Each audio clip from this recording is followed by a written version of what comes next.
भाई वक्त को इतना भी बर्बाद मत करो कि अगर वक्त ने तुम्हारे को बर्बाद किया ना तो भाई कुछ समझ में नहीं आएगा कि क्या करोगे तुम क्या नहीं करोगे। राम राम भाई, आपका स्वागत है हमारे एक और नए ब्लॉग में। तो कैसे हो दोस्तों, आशा करते हैं अच्छे होंगे। तो भाई मेरा अभी केला खाने का ना मन कर रहा था, तो मैं दुकान पे गया और मैंने आधा दर्जन केले ले लिए और केलों का रेट था 70 रुपये दर्जन। मेरे कहा आंटी बैठी हुई थी, मेरे कहा आंटी आधा दर्जन केले दे दो। तो आंटी बोली बेटे 35 रुपये के और है, आधा दर्जन 5 रुपये खुले कहाँ से लाऊं, 5 के केले और डाल देता हूँ। तो आंटी ने 5 का और डाल दिया, एक केला आया। तो मैंने आंटी को 100 का नोट दिया।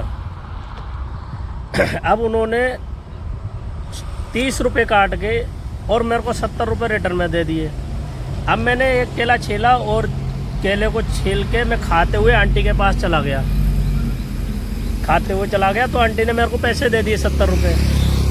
तो मैंने आंटी से पूछा आंटी केले कितने के हुए? कह रहे आंटी 40 रुपये के हुए। मैंने कहा 40 रुपये के हुए, फिर आपने पैसे तो मुझे 70 रुपये दे दिए, 10 रुपये एक्स्ट्रा दे दिए।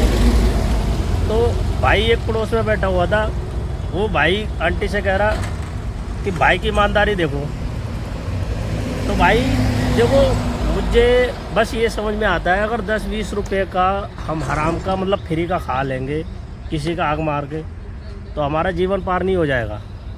तो भाई मैंने 10 रुपये निकाल के आंटी को पकड़ा दिए थे और भाई मैं चलाया। ये देखो ये रहे केले, ठीक है। हमारे बस यही बात समझ में आती है कि अगर सामने वाले ने हिसाब सही नहीं काट कर पाया है और पैसे सही नहीं काटे, एक्स्ट्रा पैसे दे दिए तुम्हारे को, तो भाई अगर आपकी नज़र में उसने एक्स्ट्रा पैसे दे दिए तो हमारे तो समझ में आता है कि भाई उसके रिटर्न दे दो। क्यों? उसने जो आपको गलती से दे दिया है एक्स्ट्रा पैसे, तो ये चीज़ ध्यान रखना, उन पैसों से कभी भी जीवन सफल नहीं होगा, ना ही तुम्हारा जीवन कट जाएगा उन पैसों से। तो ठीक है भाई, अपने तो यही विचार है कि अगर किसी ने दे दिया है, उसके समझ में नहीं आया और उसने दे दिया है, तो भाई हमारी हिसाब से तो यही है कि उसका वापसी कर दो।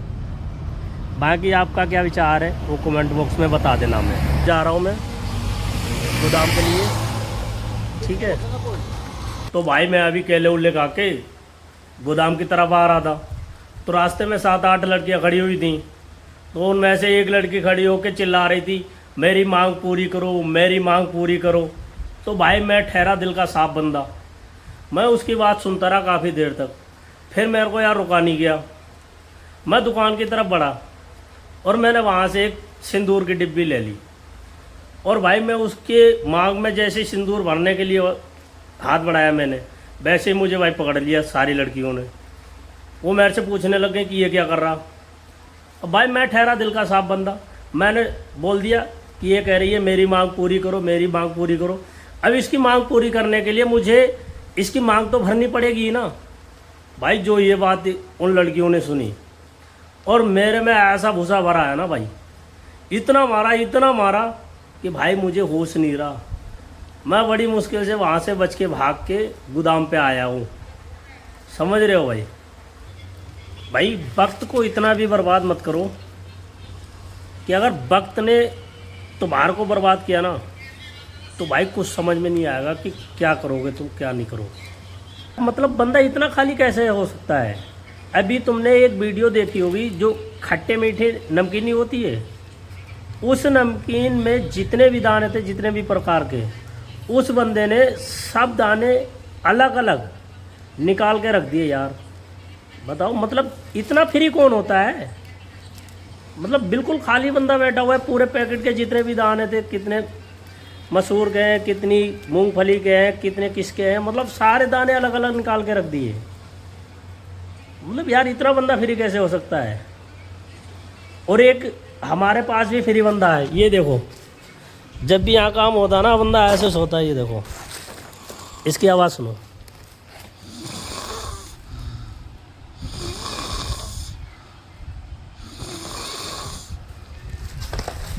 देख लिया ना।